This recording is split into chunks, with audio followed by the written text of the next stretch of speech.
നമസ്കാരം. ഇന്ന് degree level preliminary പരീക്ഷയ്ക്ക് വേണ്ടിയിട്ടുള്ള രണ്ടാമത്തെ ദിവസത്തെ ക്ലാസ്സാണ്. ആദ്യത്തെ ദിവസത്തെ ക്ലാസ് എല്ലാവർക്കും ഇഷ്ടപ്പെട്ടു. ഇതുപോലെ കണ്ടിന്യൂ ചെയ്യണമെന്നുള്ള നിങ്ങളുടെ അഭിപ്രായത്തിന്മേലാണ് നമ്മൾ രണ്ടാമത്തെ ദിവസത്തെ ക്ലാസ് ചെയ്യുന്നത്. നിങ്ങളുടെ സപ്പോർട്ട് ഇതുപോലെ തന്നെ ഉണ്ടാവുമെങ്കിൽ ഡിഗ്രി പ്രിലിംസിൻ്റെ സിലബസ് കംപ്ലീറ്റ് ചെയ്യുന്നവരെ അല്ലെങ്കിൽ എക്സാം വരെ ഇതുപോലെ നമ്മൾ കൂടെ ഉണ്ടാകും. ഇന്ന് നമ്മൾ പഠിക്കാനായിട്ട് പോകുന്നത് കമ്പ്യൂട്ടറാണ്. അതിൽ കമ്പ്യൂട്ടർ, ഹാർഡ്വെയർ, ഇൻപുട്ട് ഉപകരണങ്ങൾ തുടങ്ങിയ ടോപ്പിക്കുകൾ ഇന്നത്തെ ക്ലാസ്സിൽ ഡിസ്കസ് ചെയ്യാനായിട്ട് പോവുകയാണ്. അപ്പോൾ കമ്പ്യൂട്ടർ നമ്മുടെ പ്രിലിംസിൻ്റെ സിലബസിലെ ഏറ്റവും പ്രധാനപ്പെട്ട ഒരു ഭാഗമാണ്. അതിൽ basics of computer, hardware, input, output ഉപകരണങ്ങളെല്ലാം തന്നെ പഠിക്കാനുണ്ട്. അതിൽ നമുക്ക് ആദ്യം ഇൻപുട്ട് ഉപകരണങ്ങൾ നോക്കാം. അപ്പോൾ എന്താണ് ഈ ഹാർഡ്വെയർ എന്ന് പറയുന്നത്?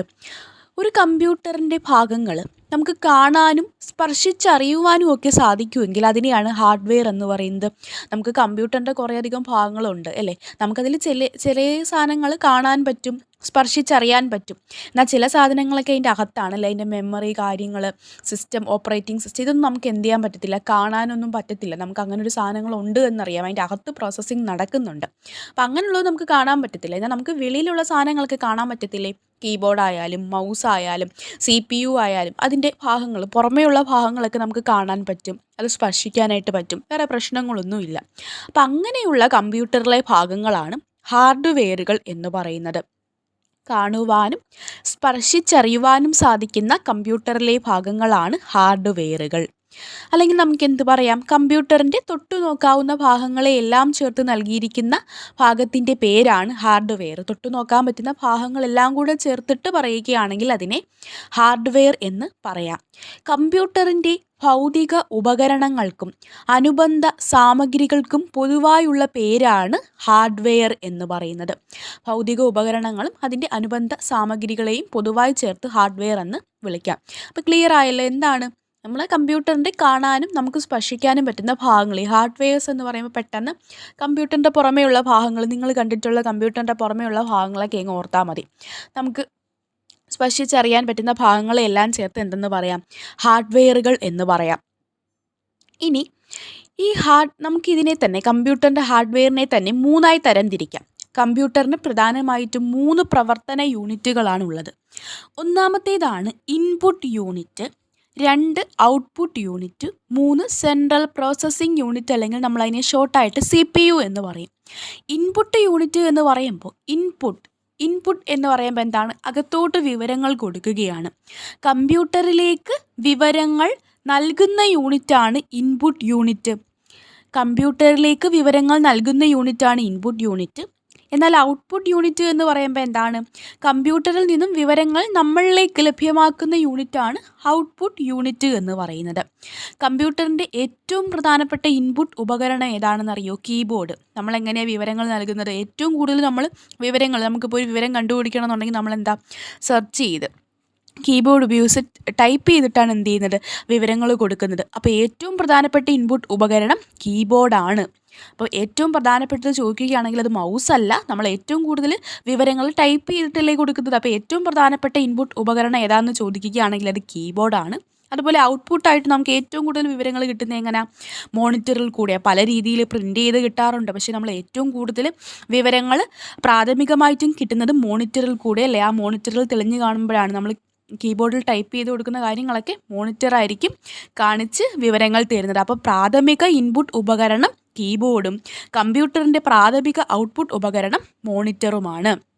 ഇനി നമുക്ക് ഇൻപുട്ട് ഉപകരണങ്ങൾ ഡീറ്റെയിൽ ആയിട്ട് തന്നെ നോക്കാം. എന്താണ് ഇൻപുട്ട്? ഇൻപുട്ട് എന്ന് പറയുമ്പം കമ്പ്യൂട്ടറിലേക്ക് വിവരങ്ങളും നിർദ്ദേശങ്ങളും നൽകുന്ന പ്രക്രിയയാണ് ഇൻപുട്ട്. ഇൻപുട്ട് എന്ന് പറയുമ്പോൾ ഒരു പ്രോസസ്സാണ്. എന്ത്? കമ്പ്യൂട്ടറിലേക്ക് വിവരങ്ങളും നിർദ്ദേശങ്ങളും ഒക്കെ കൊടുക്കുന്ന ആ പ്രക്രിയയാണ് ഇൻപുട്ട് എന്ന് പറയുന്നത്. അപ്പോൾ ഇൻപുട്ട് നൽകാൻ ഉപയോഗിക്കുന്ന ഉപകരണങ്ങളെ എന്തെന്ന് പറയും? ഇൻപുട്ട് ഉപകരണങ്ങൾ എന്ന് പറയും. ഇൻപുട്ട് നൽകാൻ ഉപയോഗിക്കുന്ന ഉപകരണങ്ങളെ ഇൻപുട്ട് ഉപകരണങ്ങൾ എന്ന് പറയും. ആ ഒരു വിവരങ്ങളും നിർദ്ദേശങ്ങളും കൊടുക്കുന്ന പ്രക്രിയ ഇൻപുട്ട്. അത് നൽകാൻ ഉപയോഗിക്കുന്ന ഉപകരണങ്ങളാണെങ്കിൽ അവയെ എന്തെന്ന് പറയാം? ഇൻപുട്ട് ഉപകരണങ്ങളെന്ന് പറയാം. അല്ലെങ്കിൽ നമുക്ക് ഇൻപുട്ട് വിവരങ്ങളെ കമ്പ്യൂട്ടറിന് മനസ്സിലാക്കുന്ന ബൈനറി വിവരങ്ങളാക്കി മാറ്റുന്ന ഉപകരണങ്ങളാണ് ഇൻപുട്ട് ഉപകരണങ്ങൾ. കമ്പ്യൂട്ടറിന് നമ്മൾ കൊടുക്കുന്ന ഭാഷ മനസ്സിലാകത്തില്ല, അതിനെ ബൈനറി ഭാഷയിലേക്ക് മാറ്റണം. അപ്പം അതിന് സഹായിക്കുന്ന ഉപകരണങ്ങളാണ് ഇൻപുട്ട് ഉപകരണങ്ങളെന്നും പറയാം. ഇനി നമുക്ക് പ്രധാനപ്പെട്ട ഇൻപുട്ട് ഉപകരണങ്ങൾ ഏതൊക്കെയാണെന്ന് നോക്കാം. കമ്പ്യൂട്ടറിലേക്ക് വിവരങ്ങൾ ടൈപ്പ് ചെയ്യാൻ ഉപയോഗിക്കുന്ന ടൈപ്പ് റൈറ്ററിൻ്റെ ഘടനയുള്ള ഉപകരണമാണ് കീബോർഡ് എന്ന് പറയുന്നത്. അല്ലെങ്കിൽ കമ്പ്യൂട്ടറിൽ ആൽഫ ന്യൂമറിക് ഡേറ്റ എൻട്രിക്ക് ഉപയോഗിക്കുന്ന ഇൻപുട്ട് ഉപകരണം ഏതാണെന്ന് ചോദിക്കുകയാണെങ്കിൽ കീബോർഡാണ് കമ്പ്യൂട്ടറിലേക്ക് വിവരങ്ങൾ നമ്മൾ ടൈപ്പ് ചെയ്ത് കൊടുക്കുന്നത് ഏത് വെച്ചിട്ടാണ്? കീബോർഡ് വെച്ചിട്ടാണ് എന്ന് അറിഞ്ഞിരിക്കുക. ഇനി നോക്കിക്കേ, ഇവിടെ കീബോർഡ് കണ്ടുപിടിച്ചത് ആരാണെന്ന് കൊടുത്തിരിക്കുന്നത് കണ്ടോ? പ്രധാനപ്പെട്ട ഇൻപുട്ട് ഉപകരണങ്ങൾ പറയാം, അതുപോലെ കീബോർഡിൻ്റെ ഡീറ്റെയിൽസ് ഒന്ന് പറഞ്ഞേ. കീബോർഡ് കണ്ടുപിടിച്ചത് ക്രിസ്റ്റഫർ ലതാം ഷോൾസ് ആണ്. ലതാം എന്നുണ്ടേ, ക്രിസ്റ്റഫർ ലതാം ഷോൾസ് ആണ് കീബോർഡ് കണ്ടുപിടിച്ചത്.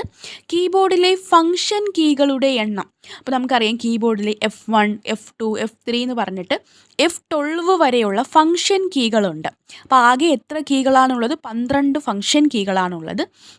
ഇനി ഒരു കീബോർഡിലെ കീകളുടെ എണ്ണം ചോദിക്കുകയാണെങ്കിൽ 104, 104 ഒരു വിൻഡോസ് കീബോർഡിലെ കീകളുടെ എണ്ണം എന്ന് പറയുന്നത്. അപ്പോൾ കീബോർഡ് പഠിക്കുമ്പോൾ ഈ കാര്യങ്ങളും കൂടി അറിഞ്ഞിരിക്കുക. പ്രധാനപ്പെട്ട ഇൻപുട്ട് ഉപകരണമാണ് കീബോർഡ്. അപ്പോൾ ഇങ്ങനെ ചോദിക്കും, കമ്പ്യൂട്ടറിൽ ആൽഫ ന്യൂമറിക് ഡേറ്റ എൻട്രിക്ക് ഉപയോഗിക്കുന്ന ഇൻപുട്ട് ഉപകരണമാണ് കീബോർഡ്. നമുക്ക് കഴിഞ്ഞ ഒരു VFA മെയിൻസിന് ചോദിച്ചിട്ടുള്ള ചോദ്യമാണ്, കമ്പ്യൂട്ടറിലേക്ക് അക്ഷരങ്ങൾ, ചിഹ്നങ്ങൾ, സംഖ്യകൾ എന്നിവ ടെക്സ്റ്റ് രൂപത്തിൽ ഇൻപുട്ട് ചെയ്യുവാൻ ഉപയോഗിക്കുന്ന ഉപകരണമാണ് കീബോർഡ്. കമ്പ്യൂട്ടറിലേക്ക് അക്ഷരങ്ങൾ, ചിഹ്നങ്ങൾ, സംഖ്യകളൊക്കെ ടെക്സ്റ്റ് രൂപത്തിൽ ഇൻപുട്ട് ചെയ്യാൻ സഹായിക്കുന്ന ഉപകരണം കീബോർഡാണ്. കീബോർഡ് കണ്ടുപിടിച്ചതാരാണ്? Christopher Latham Sholes. അതിനകത്ത് എത്ര ഫങ്ഷൻ കീകളുണ്ട്? 12. ഒരു വിൻഡോസ് കീബോർഡിലെ ആകെ കീകളുടെ എണ്ണം 104. കീബോർഡിലെ ഏറ്റവും വലിയ കീ ഏതാണ്? കീബോർഡിലെ ഏറ്റവും വലിയ കീ ഏതാണ്? നമ്മൾ സ്പേസ് കൊടുക്കുന്ന ബാർ ഉണ്ടല്ലോ, സ്പേസ് ബാർ ആണല്ലോ നീളത്തിലിരിക്കുന്ന ഏറ്റവും വലിയ കീ എന്ന് പറയുന്നത് സ്പേസ് ബാർ ആണ്. ഇനി കമ്പ്യൂട്ടറിൻ്റെ കീബോർഡിൽ ഇടത്തേ അറ്റത്ത് മുകളിലായിട്ടൊരു കീ ഉണ്ട്. നമ്മൾ എസ്കേപ്പ് ചെയ്യാൻ യൂസ് ചെയ്യുന്ന കീ ആണ് ഇടത്തേ അറ്റത്ത് മുകളിലായിട്ട് കാണുന്നത്. ഏറ്റവും വലിയ കീ ഏതാണ്? നമ്മൾ സ്പേസ് കൊടുക്കുന്ന കീ ആണ് എന്നും കൂടി അറിഞ്ഞിരിക്കുക. ഇനി നമുക്ക് പ്രധാനപ്പെട്ട ഇൻപുട്ട് ഉപകരണങ്ങൾ നോക്കാം. കീബോർഡ് പഠിച്ചു. ഇനി ഏറ്റവും പ്രധാനപ്പെട്ടത് കീബോർഡാണെന്ന് പറഞ്ഞല്ലോ. രണ്ടാമത് ഏറ്റവും പ്രധാനമായിട്ട് വരുന്നത് ഏതാണ്? മൗസാണ് കമ്പ്യൂട്ടറിൻ്റെ മറ്റൊരു പ്രധാനപ്പെട്ട ഉപകരണം എന്ന് പറയുന്നത്. മൗസ് കമ്പ്യൂട്ടറിൽ പോയിൻറ്റിങ്ങിനായിട്ട് യൂസ് ചെയ്യുന്ന ഉപകരണമാണ് മൗസ് എന്ന് പറയുന്നത്. മൗസ് കണ്ടുപിടിച്ചത് ആരാണെന്ന് ഇവിടെ കൊടുത്തിരിക്കുന്നത് കണ്ടോ? ഡഗ്ലസ് ഏഗൽബർട്ട് ആണ് മൗസ് കണ്ടുപിടിച്ചത്. മൗസ് കണ്ടുപിടിച്ചത്. പോയിൻറ്റിങ്ങിനായിട്ട് യൂസ് ചെയ്യുന്ന ഉപകരണമാണ് ഏതെന്ന് പറയുന്നത്? മൗസ് എന്ന് പറയുന്നത്. ഇവിടെ കൊടുത്തിട്ടുണ്ട്. മൗസ് കണ്ടുപിടിച്ചത് ആരാണ്? ഡഗ്ലസ് ഏംഗൽബർട്ട് ആണ്. മൗസ് നമ്മൾ പോയിൻ്റ് ചെയ്തിട്ട് സെലക്ട് ചെയ്ത് കമ്പ്യൂട്ടറിലേക്ക് വിവരങ്ങൾ കൊടുക്കുന്നതാണ്. ഏറ്റവും കൂടുതൽ ഉപയോഗിക്കുന്ന പോയിൻറ്റിംഗ് ഉപകരണമാണ് മൗസ്. മോണിറ്ററിൽ പല പല ഐക്കണുകൾ കാണും, അതിനെ സെലക്ട് ചെയ്ത് അവയെ നമ്മൾ മൂവ് ചെയ്യിപ്പിക്കാനും ഒക്കെ സഹായിക്കുന്ന ഉപകരണമാണ് മൗസ്. അപ്പം കീബോർഡ് കഴിഞ്ഞാൽ ഏറ്റവും പ്രധാനമായിട്ട് ഉപയോഗിക്കുന്ന ഉപകരണമാണ് മൗസ് എന്ന് പറയുന്നത്. ഈ മൗസ് പലതരത്തിലുണ്ട് കേട്ടോ. Ball mouse, optical mouse, laser mouse എന്നിങ്ങനെ പലതരത്തിലുള്ള മൗസുകളുണ്ട് എന്ന് അറിഞ്ഞിരിക്കുക. Ball mouse, optical mouse, laser mouse തുടങ്ങി പലതരത്തിലുള്ള മൗസുകൾ നമ്മൾ യൂസ് ചെയ്യുന്നുണ്ട്. ഇനി നമ്മൾ ഈ മൗസ് യൂസ് ചെയ്തിട്ട് ആ മോണിറ്ററിൽ കുറേ ഐക്കണുകളൊക്കെ കാണിക്കുമല്ലോ, അതിനെ സെലക്ട് ചെയ്യാൻ യൂസ് ചെയ്യുന്ന ബട്ടൺ ഏതാണ്? ലെഫ്റ്റ് ബട്ടൺ ആണല്ലേ. ഇടത് ബട്ടണല്ലേ നമ്മൾ ക്ലിക്ക് ചെയ്യുന്നത്. എന്തെങ്കിലും ഷോർട്ട് കട്ട്സ് ഒക്കെ വരണമെന്നുണ്ടെങ്കിൽ റൈറ്റ് ക്ലിക്കാണ് ചെയ്യുന്നത്. ഇനി കമ്പ്യൂട്ടർ മൗസിൻ്റെ വേഗത അളക്കാനുള്ള യൂണിറ്റാണ് മിക്കീസ് പെർ സെക്കൻഡ് ആണ് കമ്പ്യൂട്ടർ മൗസിൻ്റെ വേഗത അളക്കുന്നുള്ള യൂണിറ്റാണ്. ഞാൻ നോട്ട്സിൽ ഉൾപ്പെടുത്താൻ വിട്ടുപോയതാണ്, എഴുതിയെടുത്തുകൊള്ളുക. കമ്പ്യൂട്ടർ മൗസിൻ്റെ വേഗത അളക്കുന്നതിനുള്ള യൂണിറ്റാണ് മിക്കീസ് പെർ സെക്കൻഡ്. ഓക്കെ ആണല്ലോ. അപ്പോൾ ഇനി പ്രകാശരശ്മികളുടെ സഹായത്തോടെ സഹായിക്കുന്ന മൗസാണ് ഒപ്റ്റിക്കൽ മൗസ്. നമ്മൾ പലതരത്തിലുള്ള മൗസ് ഉണ്ടെന്ന് പറഞ്ഞല്ലോ. പ്രകാശരശ്മികളുടെ സഹായത്തോടെ പ്രവർത്തിക്കുന്ന മൗസുകളാണ് ഒപ്റ്റിക്കൽ മൗസ് എന്ന് പറയുന്നത്. അപ്പോൾ നമ്മളിവിടെ പ്രധാനപ്പെട്ട ഇൻപുട്ട് ഉപകരണങ്ങളാണ് നോക്കിക്കൊണ്ടിരുന്നത്. കീബോർഡ്, മൗസ്, മറ്റു പേരുകളൊന്നും നോക്കിക്കേ. Light pen, scanner, touch pad, optical mark reader, OMR optical mark reader, mouse, barcode reader, microphone, biometric sensor തുടങ്ങിയവയൊക്കെ പ്രധാനപ്പെട്ട ഇൻപുട്ട് ഉപകരണങ്ങളാണ്. അപ്പോൾ ഇതിൻ്റെ കൂട്ടത്തിൽ വല്ല പ്രിൻ്ററിനെയോ മോണിറ്ററിനെയോ ഒക്കെ കൂട്ടിച്ചേർത്തിട്ട് ഇതിൽ കൂട്ടത്തിൽപ്പെടാത്തത് ഏത് എന്നൊക്കെ ചോദിക്കുക. അപ്പോൾ ഇൻപുട്ട് ഉപകരണങ്ങൾ എന്ത്, അത് ഇതിൻ്റെ എക്സാമ്പിൾ എന്തൊക്കെയാണെന്ന് കറക്റ്റായിട്ട് പഠിച്ച് ഇരിക്കുക. അപ്പോൾ ഈ കാര്യം ക്ലിയർ ആയാലും ഏതൊക്കെയാണ് ഇൻപുട്ട് ഉപകരണങ്ങളെന്ന്. അപ്പോൾ നമുക്ക് ബാക്കി കാര്യങ്ങൾ നോക്കാം. നോക്കിക്കേ, ഇവിടെ ജോയിസ്റ്റിക്ക് എന്താണെന്ന് കൊടുത്തിട്ടുണ്ട്. ജോയിസ്റ്റിക്ക് എന്താണെന്ന് കൊടുത്തിരിക്കുന്നത് നോക്കിക്കേ. ജോയിസ്റ്റിക്ക് എന്ന് പറയുന്നത് കമ്പ്യൂട്ടർ, നമ്മൾ പറഞ്ഞല്ലോ, ഒരു പ്രധാനപ്പെട്ട ഇൻപുട്ട് ഉപകരണമാണ്. അപ്പോൾ എന്തിനാണ് ഇത് യൂസ് ചെയ്യുന്നത്? ജോയിസ്റ്റിക്ക് കമ്പ്യൂട്ടർ ഗെയിമുകളിൽ ഉപയോഗിക്കുന്ന ഒരു പോയിൻറ്റിംഗ് ഇൻപുട്ട് ഉപകരണം. അപ്പോൾ ഇങ്ങനെ തന്നെ ചോദിക്കുക. അപ്പോൾ അത് മൗസ് അല്ല. ജോയിസ്റ്റിക്ക് എന്ന് പറയുന്നത് കമ്പ്യൂട്ടർ ഗെയിമുകളിൽ ഉപയോഗിക്കുന്ന ഒരു പോയിൻറ്റിംഗ് ഇൻപുട്ട് ഉപകരണമാണ് എന്ന് അറിഞ്ഞിരിക്കുക. അടുത്തത് മൈക്രോഫോൺ എന്ന് പറയുമ്പോൾ ഇങ്ങനെയാണ് ചോദിക്കുന്നത്. അനലോഗ് രൂപത്തിലുള്ള ശബ്ദത്തെ ഇൻപുട്ടായി സ്വീകരിച്ച് അതിനെ ഡിജിറ്റൽ രൂപത്തിലാക്കുന്ന ഉപകരണമാണ് മൈക്രോഫോൺ. അനലോഗ് രൂപത്തിലുള്ള ശബ്ദത്തെ സ്വീകരിച്ചിട്ട് അനലോഗിനെ സ്വീകരിച്ച് ഡിജിറ്റലാക്കുന്ന ഉപകരണമാണ് മൈക്രോഫോൺ. ഇനി OMR ഒക്കെ നമുക്കറിയാലേ, മത്സര പരീക്ഷകളിലെ മൂല്യനിർണ്ണയമൊക്കെ സഹായിക്കുന്നത് OMR ആണ്. അപ്പോൾ OMR റീഡർ എന്ന് പറയുന്നത് ഒരു ഇൻപുട്ട് ഉപകരണമാണ്. അതുപോലെ ബാർകോഡ് റീഡർ എന്താണ്? ബാർകോഡ് എന്ന് പറഞ്ഞാൽ എന്താ? നമുക്കറിയാം, നമ്മുടെ OMR ഷീറ്റിലൊക്കെ ബാർകോഡുകളുണ്ട്. നമ്മൾ ആ ഒരു പേപ്പർ സെപ്പറേറ്റ് ചെയ്ത് കൊടുക്കുമ്പോൾ നിങ്ങളതിനകത്ത് ബാർകോഡുകൾ കണ്ടിട്ടില്ലേ? വ്യത്യസ്ത രീതിയിലുള്ള കറുപ്പും വെളുപ്പും വരകൾ ഇങ്ങനെ ചേർന്നിട്ട് കോഡ് ചെയ്യുന്ന രീതിയാണ് ബാർകോഡിങ്. അപ്പോൾ അത് തിരിച്ചറിയാൻ യൂസ് ചെയ്യുന്ന ഉപകരണമാണ് ബാർകോഡ് റീഡർ എന്ന് പറയുന്നത്. ഇതെല്ലാം തന്നെ എന്താണ്? ഇൻപുട്ട് ഉപകരണങ്ങളിൽ വരുന്നതാണ്. ഇനി അതുപോലെ MICR എന്ന് പറയുന്നത് magnetic ink character recognition. Magnetic ink character recognition എന്ന് പറയുന്നത് എന്താണ്? നമ്മൾ ചെക്കിൻ്റെയൊക്കെ താഴെ പ്രിൻ്റ് ചെയ്തിരിക്കുന്ന അക്കങ്ങളുണ്ടല്ലോ, അത് വായിക്കാൻ യൂസ് ചെയ്യുന്നതാണ് MICR എന്ന് പറയുന്നത്. അപ്പോൾ ഈ OMR, ബാർകോഡ്, MICR ഒക്കെ അറിഞ്ഞിരിക്കുക. അപ്പോൾ ഇപ്പോൾ നമ്മൾ എന്താണ് പറഞ്ഞത്? ജോയിസ്റ്റിക്ക്, ഇതെല്ലാം തന്നെ ഇൻപുട്ടിനകത്ത് വരുന്നതാണ്. Joystick, microphone. അടുത്തത് ബയോമെട്രിക് സെൻസർ. ശാരീരിക സവിശേഷതകളായ വിരൽ അടയാളം, റെറ്റിന, ഐറിസ് എന്നിവ തിരിച്ചറിയാൻ യൂസ് ചെയ്യുന്ന ഉപകരണമാണ് ബയോമെട്രിക് സെൻസറുകൾ എന്ന് പറയുന്നത്. ബയോമെട്രിക് സെൻസറുകൾ നമ്മൾ വിരൽ അടയാളമൊക്കെ വെക്കുമല്ലോ, അതാണ് ഈ അക്ഷയ സെൻറ്ററിലൊക്കെ പോയിട്ട് ബയോമെട്രിക് സെൻസറൊക്കെ വിരൽ അടയാളമൊക്കെ വെക്കത്തില്ലേ, നമ്മൾ അങ്ങനെയുള്ള ഉപകരണമാണ് ബയോമെട്രിക് സെൻസർ എന്ന് പറയുന്നത്. സ്ക്രീനിൽ നേരിട്ട് വരയ്ക്കാൻ ഉപയോഗിക്കുന്ന പേനയുടെ ആകൃതിയിലുള്ള ഇൻപുട്ട് ഉപകരണമാണ് ലൈറ്റ് പെൻ എന്ന് പറയുമ്പോൾ നമ്മൾ സ്ക്രീനിൽ ഈ ക്ലാസ്സൊക്കെ എടുക്കുമ്പോൾ കമ്പ്യൂട്ടർ സ്ക്രീനിൽ ഇങ്ങനെ വരച്ച് കാണിക്കുന്ന ആ ഒരു പേനയുടെ ആകൃതിയിലുള്ളതുണ്ടല്ലോ, അതിനെയാണ് ലൈറ്റ് പെൻ എന്ന് പറയുന്നത്. ഇനി നമുക്ക് പ്രധാനപ്പെട്ട കുറച്ച് ഷോർട്ട് കട്ട് കീസ് നോക്കാം.